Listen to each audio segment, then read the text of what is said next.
everyone, this is Sincere, a teacher Sincere's channel, and welcome once again. All right, so I'm coming here in a video today that I hope will be sort of a very interesting and unique treat because it's on a topic that a lot of people don't know much about. And I'm talking about 4 books that I've read in the past, some of them more distant past, and one of them in the more recent past. So,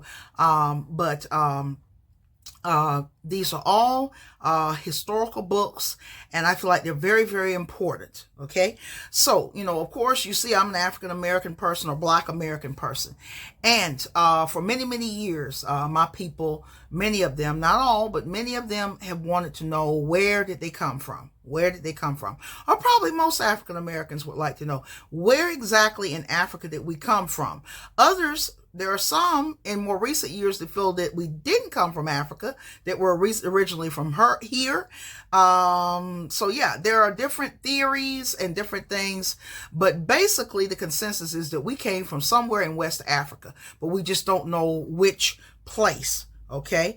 And you have to also remember, at the time of when slavery happened, from the early 1600s on until slavery ended in 1865, and the slave trade here in the United States ended a little bit earlier than the 1860s, that some of the countries, some of the places that are now currently countries, did not exist in name. Of course, the territory was there, of course, but the new names that they got after colonialism and different independence and stuff, some of the places are just the names have changed, or the names weren't there. Some of the places were like kingdoms and different areas. They weren't like what we would say in some cases like modern day states that we have now in Africa.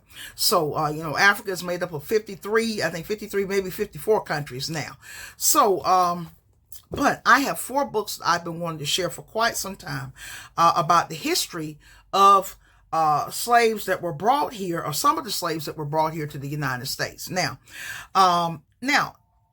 like I said, some African Americans, the theory is that we come from other places, that we come from here, that we are natives of here. Some believe that we are the ancient Israelites or ancient Hebrews. And many think that, Christianity, we don't have anything to do with that. Of course, older African Americans were very much into their faith, into Christianity, and didn't see it as, it was like the white man's faith. And no, the Europeans did not have a premium over Christianity. Christianity originated in the Middle East. But going back to this, on the topic of Islam. Islam first came into, or was brought to West Africa sometime probably about the 11th or 12th century. Okay, so Islam had been in West Africa long before Europeans showed up. Okay, before Western Europeans showed up.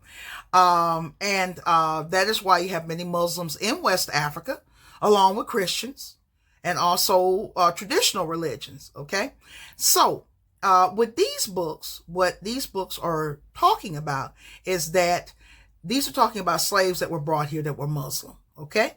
And so, like I said, I'm going to be talking about 4 books. I'm going to share 4 books with you. The first one that I read a number of years ago was called Servants of Allah, African Muslims Enslaved in the Americas. And it was written by a French Senegalese woman named Viviane A. Diouf. This is it. Okay. I found out about this book way back. There was a magazine that I bought at the bookstore, one of the bookstores here, called The Muslim, and they had like some books that you could order, and this was one of the books that was there. Okay, so I ordered it probably from the bookstore, because at the time when I read it, there was no Amazon, at least not here. I didn't access it. I couldn't access it. And I think I actually got this book even before I got my first desktop computer, my first computer. So yeah, this is a history of Viviane Diouf. This gave a big sweep about the history of Muslims that were brought to South America, Latin America, and the United States. Okay. And she talked about the different treatment, the slave rebellions, how Africans had to adapt to wearing, from these Muslims that were used to wearing nicer clothing, more covered, had to adapt to wearing poor, clothes that were not adequate, all of this. Okay, so she basically does a big suite of the history of Muslims from West Africa brought to the United States. It's quite interesting. This book I really recommend it. This was the first one I read on the topic. The second book that I read on this topic concerning Muslims in the Americas was this book, African Muslims in Antebellum America, Transatlantic Stories and Spiritual Struggles by Alan D. Austin. This is the second one I got. Okay, I read it a number of years after Servants of Allah. This one does not focus on just the history of Muslims being enslaved and brought to the Americas. This one focused on the stories of individual Africans that were captured, kidnapped, and brought over to the United States. Okay, antebellum means before the U.S. Civil War. Okay, so they focus on a number of different Muslims. I'll give you some of the names. Okay, all right. So they focus on. They talk about in general. And some of these Muslims were literate. In fact, one of them mentioned in here was a scholar. Okay. They mentioned one, Job bin Solomon.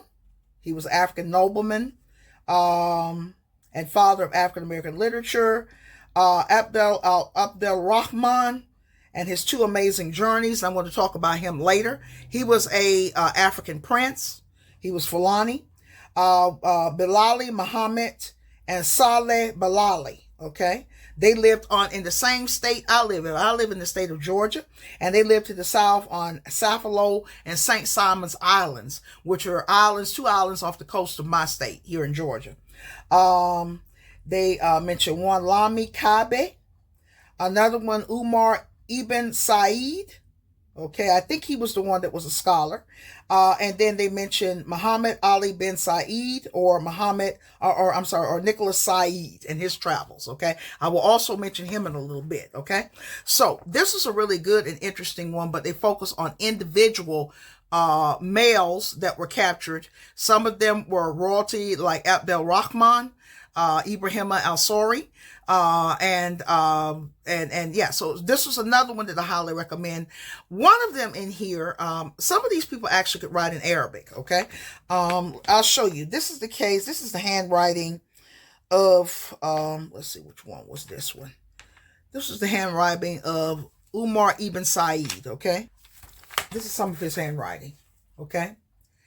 And what he brought out in the book, what Alan D. Austin brought out in the book, is that these Muslims that were brought here that could write in Arabic, they didn't always just use the Arabic lettering for Arabic. Some of them had learned how to, in fact, the cultures they came from, they had learned how to adapt the Arab script to their local language. Okay, this is really interesting. Okay, and so this book really burst the myth wide open that all Africans that were brought here came from oral traditions, couldn't read and write. The book really just destroyed that argument. This is the argument we were taught growing up in school.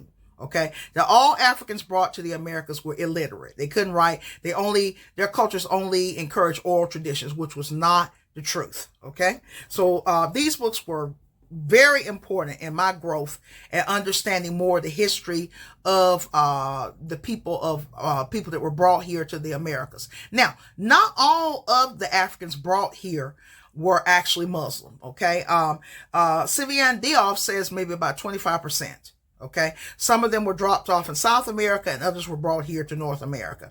I actually spoke to an African young guy several years ago when I was talking about her book on Twitter.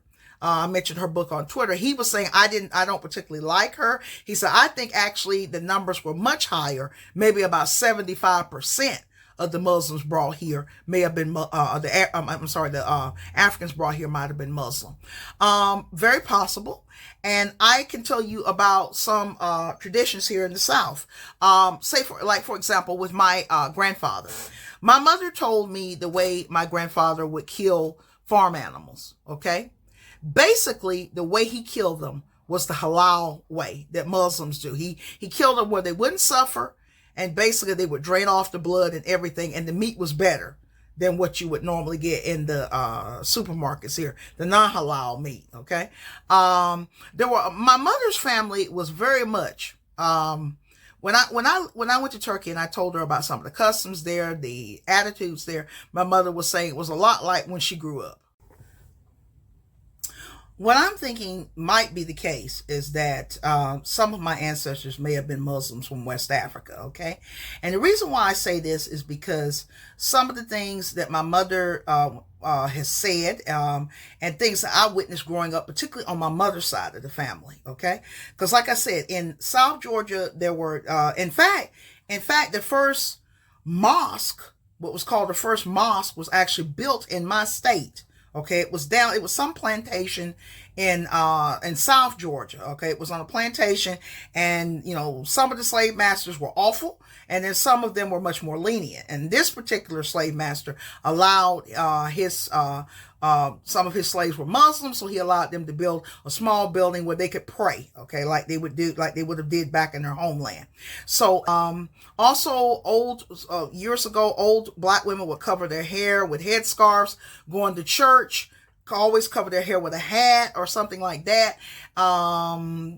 Wearing hats, all that might have been some things that were left over from their ancestors that were brought over here to the United States, to the Americas. Okay, so the next book I want to talk about was probably the least favorite in the group. It's called Prince Among Slaves: The True Story of an African Prince Sold into Slavery in the American South, and it's by Terry Alfred. Okay, now the problem with this book is that the author focused more on Abdel-Rahman Ibrahim al-Sori's slave masters more than he did about Abdel-Rahman. Okay, now Abdel-Rahman Ibrahim al-Sori was a Fulani prince. Okay, he was from West Africa, and he got caught in his 20s. Okay, he was also a very educated man. Okay, I'm going to read a little bit what it says here on the back.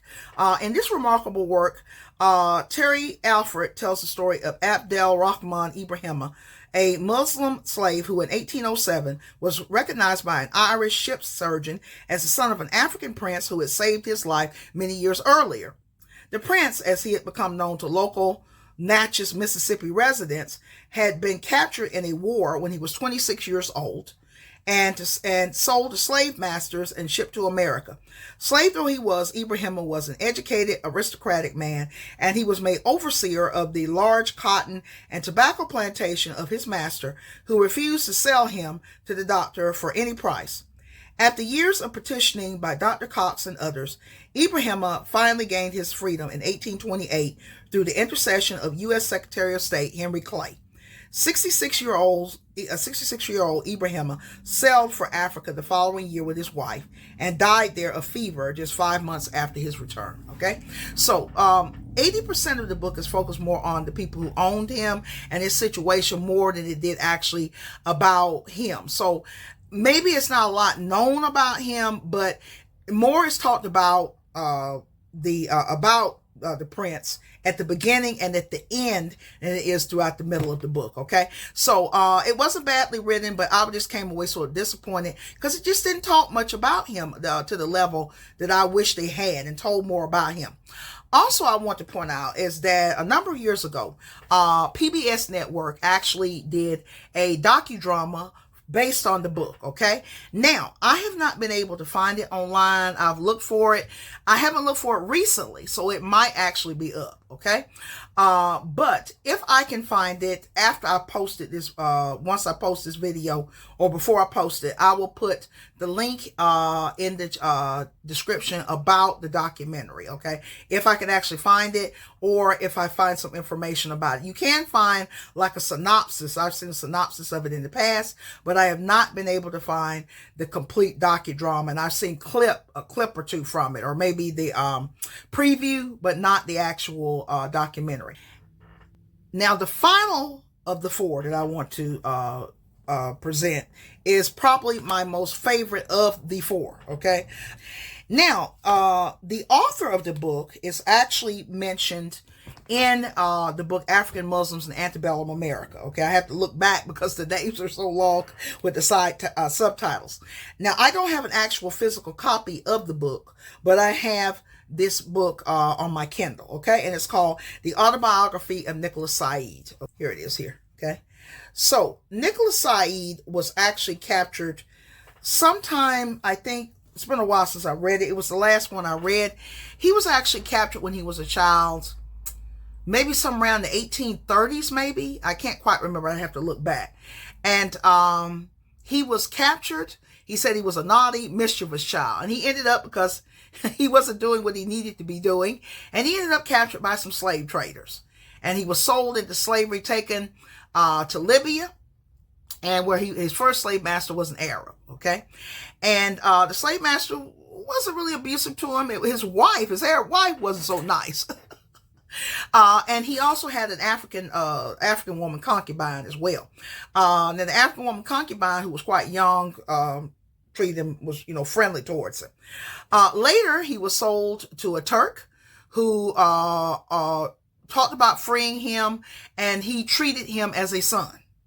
Then he was sold to another Turkish person in Turkey. He ended up in Turkey, where the work was really easy. All he had to do was basically wear some fancy clothes, and he took care of this Turk's pipes, his smoking pipes. That's all he had to do. So very easy work.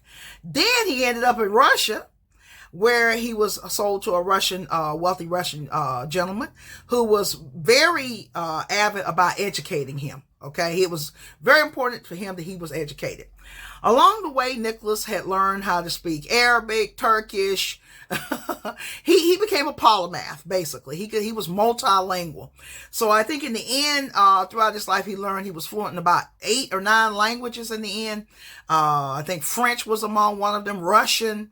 So you really get a picture of how different slavery could be in the East compared to the Americas, okay? So if a slave showed pretty much promise, being pretty smart, the slave master might end up saying, okay, I'm going to make this person, I'm going to, educate this person and, raise them up, teach them, educate them, and they can, help me out and stuff. So help me out in this way, might be treated like another family member, all of that. So you see how slavery could be there. I'm not saying all slaves were treated like this, okay? But some slaves were, okay, in the East. Okay, so, but Nicholas Said's autobiography really was very, very interesting. He wrote it himself. Like I said, he was fluent. In the end, he ended up here in the United States. And I'm going to let you read it to find out what happens when he came here after the Civil War, shortly after the Civil War, okay? But he was a highly educated man, and his slavery was kind of soft slavery, okay? Actually, by the time they had gotten to Libya, the slaves that were dragged to Libya were sort of like, we probably won't live crossing the Sahara a second time, so we would just rather accept our fate and just hope whoever becomes our owner will treat us somewhat humanely, okay?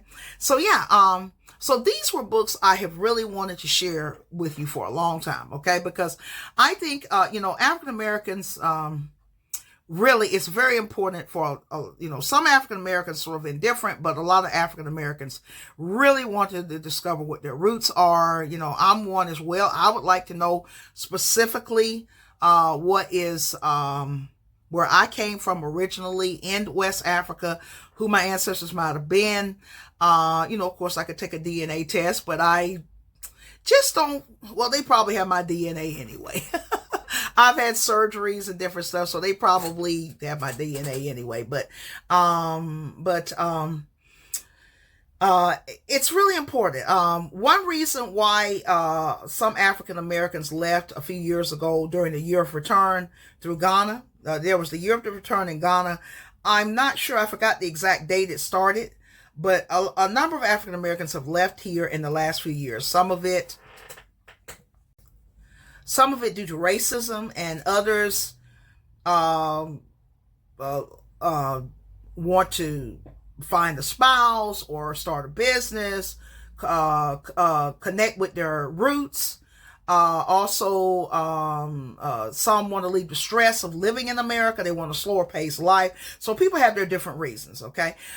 Some of them have done pretty good, and others have not done well at all, okay? They didn't have a plan. Some of them have, I follow some channels now talking about how African Americans, some of them have been killed, murdered in some countries. They have difficulty adapting. Some of them, it's tragic. And then others, there are some that have done, fairly well. Okay. But yeah, there is this desire, even in me, I have lived in an African country. I was in Peace Corps in the early 1990s. I was not able to finish my time doing Peace Corps. I was young and immature, and also I got ill and I had to come back. But I did Peace Corps in Botswana. Botswana is one of the wealthiest countries in Africa. Not heavily populated. The Kalahari Desert makes up most of it. And I lived in a small town in eastern Botswana, and we had housing for the teachers, so I lived on the campus. Basically, housing was near the school, right at the school. And I taught senior secondary, which is basically like high school in Botswana. And this happened back in the 1990s, and I was in my late 20s then. So I have been to Africa. I've been to South Africa. Didn't get to see very much of it because got to see very little of it, mostly from the air and just at the airport, because at that time it was under apartheid. So we didn't feel particularly comfortable, and particularly me. I think it was only like two African Americans in the group. Everybody else was white, and we didn't feel particularly comfortable at that time walking around South Africa, okay? Particularly not with us. We were in a group before we were all separated and were, assigned to different towns and villages in neighboring Botswana. So, so I have been there, and it was a very interesting experience. I had, I had people at the time when I lived in Botswana, when I was teaching there, ask me, why do Black Americans never come? They never come. Black Americans are coming more now, but this was in the early 90s, and they were told, I was asked, why do they never come? The whites will come, but Black Americans will come. Now, the whites often that they were talking about probably were British, Europeans, not so much white Americans, okay? Americans still don't travel a whole lot. I mean, there are people that travel, but still a lot of people the majority of people don't have a passport, and they just don't go. Either there's no interest or there's fear of going to other places.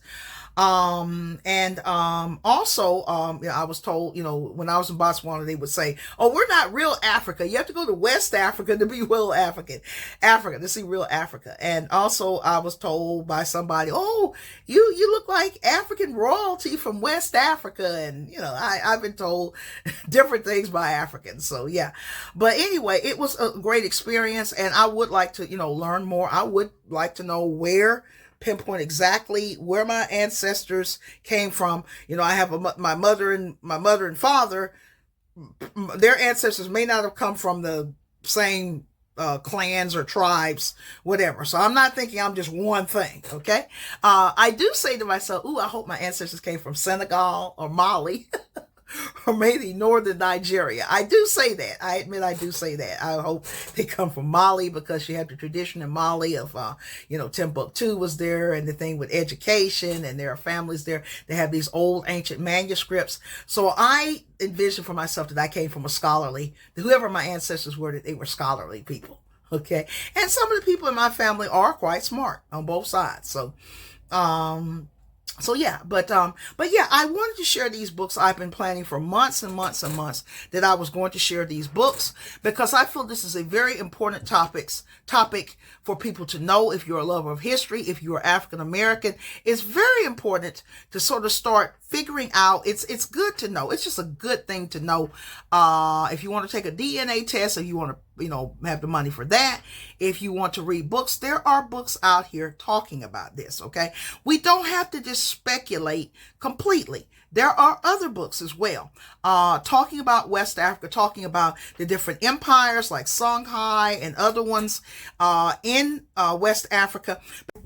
A lot of times African Americans look to Egypt, okay, and they think, oh, there's nothing in the other part of Africa. We don't have to look to Egypt, okay? We don't have to look to Egypt. Now, if you want to study about Egyptian history and about Kush and things like that, great, fine. I encourage it. But there is history in West Africa, okay? West Africa in the last, some countries in West Africa in the last few years have been trying to get there and have been getting back some of their artifacts that were stolen during colonial period and sent to places, museums in Western Europe. Okay, so we do have a culture, we do have a history, and we can study it, and there's so much materials out there. Check on Amazon, just do a search, West African empires or West African history, Muslims in West Africa. There are different books.